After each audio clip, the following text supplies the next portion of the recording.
This is a bill the House should support. The question is that the motion be agreed to. Mr Speaker. Honourable Ruth Dyson. Mr Speaker, I listened with interest to the Minister's contribution on what has been a very interesting process and debate on the Game Animal Council. Some of his speech is very outdated, actually, and doesn't reflect the deliberation and the submissions that went on during the Select Committee process. And I'm a little sad about that because he's a minister who's on top of his portfolio, particularly in comparison to his colleagues. He's got a good passion for the area, he understands it, and I think he has a genuine commitment. But when he described opponents of this bill as people who could only see game animals as pests and therefore they had to be eliminated to the nth degree, he did miss the debate and the progress that was made on that particular point. That is quite a narrow view, and it's not one that was reflected by people who had concerns about this bill in the main. I also noted that he seemed to totally overlook the fact that one of the biggest associations in New Zealand, the Deerstalkers Association, has said that their concerns about trophy hunting have fallen on deaf ears. Now, that's a very strong comment to make from the group that represents one of the biggest group of recreational hunters. In fact, their President, Tim McCarthy, said yesterday, when it becomes an issue that affects the stakeholders of New Zealand's public land, and hunters are stakeholders in public land, then surely the tail shouldn't be wagging the dog as it is in this case. Those are the sorts of serious concerns that we had raised at the Select Committee, and I have to say that I think the members of the Select Committee from all parties in the main took those issues very seriously and tried to do what Labor said we would attempt to do at the very start of this process, and that is look at the fact that everyone agrees that the different stakeholders and interests should work together as much as possible to get agreed outcomes on shared goals. It's not always possible, but it's clear that in some parts of the country it works very well under the existing regime. It's also clear that in other parts of the country it doesn't work well. What the Select Committee tried to find out was where it's working well, where the Department of Conservation, where recreational hunters, where other users of our public land work together, what bit of magic have they produced to make that happen? Well, in a lot of cases it's about relationships. It's about the personalities and the commitment, but I think it's driven by an understanding that DOC have the legal mandate, Department of Conservation has the legal mandate to protect our conservation estate, our public land, but it's really obvious that it's not the only stakeholder. The public in New Zealand are all stakeholders in our public land, and if any groups or individuals have interests, they should be party to shared goals of protection and then utilise their activity to further that goal. So that was the approach we took at the Select Committee, looking at how we could better enhance the work of the Department of Conservation through those partnerships and build on where there had been successful models already demonstrated. When this bill was first introduced, we also said that we had a lot of concerns about it, but we did support it to Select Committee so that we could have that debate and see what could be resolved. Unfortunately, despite what I think were very good efforts of the Select Committee, our time was short by just a little. Perhaps another few meetings we may have got to complete resolution, but unfortunately we weren't given that additional time, and as a result some of our pretty serious concerns haven't been resolved. And I'm sad to say that we have to oppose the bill just because those concerns haven't been met. It is a bit of an indication too, I think, to Parliament of not presuming what party thinks what and always presuming that they'll oppose it or support it. I do think that in many areas there are genuine attempts, if there's an agreed goal, there are genuine attempts made for compromises, look at other people's perspectives and see what resolution can be found. And if we were able to do that more in Parliament, then perhaps some of the solutions that are passed into law might be more robust and might be more enduring because they would have had wider input, wider consideration and some compromise reached along the way.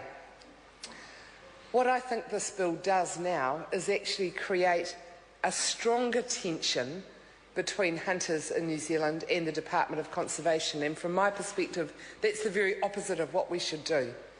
Recreational hunters are a big part of New Zealand life.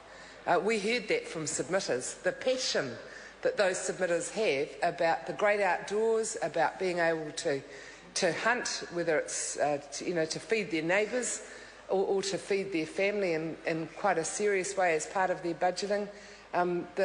The pride and passion that they had for New Zealand and for our public land is something that we should capture and we should utilise for the greater good. I don't think this bill does it. I don't doubt that that was part of the intention, actually. I'm sure that there was a lot of that, wanting to utilise that passion of recreational hunters as the driver behind this bill, but I don't think the outcome has achieved it. Perhaps during the committee of the House there might be some more accommodations reached. Honourable Peter Dunn, who drove this bill, may well consider that, and I would recommend that he read the minority reports that have been produced as part of the Select Committee process, because they do indicate a lot of support for some of the outcomes, but the serious concerns on the other outcomes of this bill are just too great.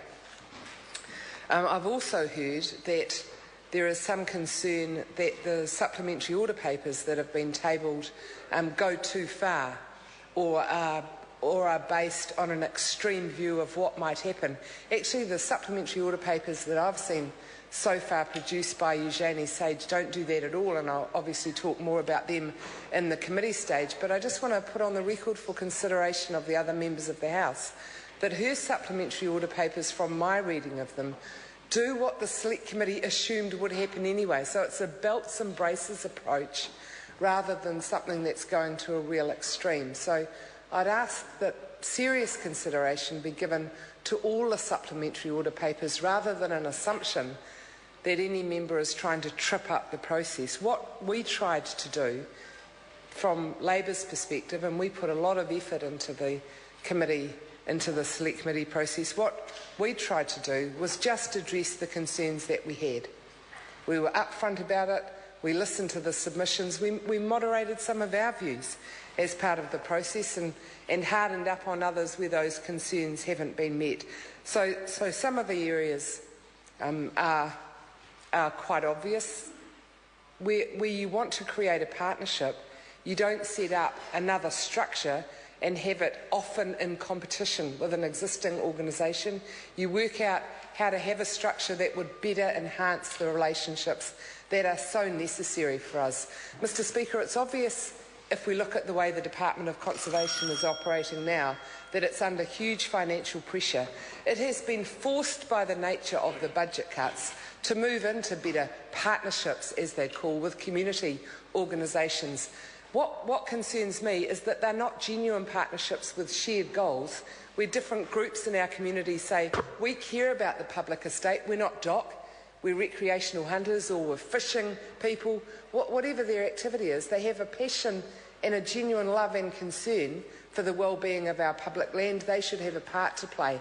But the partnerships that the Department of Conservation is undertaking is almost purely one of a business arrangement, where they're asking for money in order to perform their fundamental duties. I don't think that those are the sorts of relationships which will enhance the work of the Department of Conservation. In fact, they may well undermine it. We certainly don't want to have a department that is responsible for pest control, for example, putting out the begging bowl and saying, we found a stoat on Kapiti Island, or we think there's a stoat on Kapiti Island, would anyone like to sponsor some pest control? That is the position that the national government has put the Department of Conservation. We've seen a recent, an even more recent example in Hawke's Bay, where the proposal for the Ruataniwha Dam has the potential to turn the Tukituki River toxic. That should be a major concern to people in Hawke's Bay, and in fact to people over the rest of the country. That's exactly what the model says. That's because it doesn't manage nitrates. That's exactly what the model says. And the Department of Conservation was absent from any contribution in that. So we want this bill to be reflective of the genuine partnerships that we need to better protect our public land. We tried really hard through the committee stages, select committee, to get to that, but unfortunately this bill achieves the opposite. Honourable Peter Dunn. Mr. Speaker, today is a red letter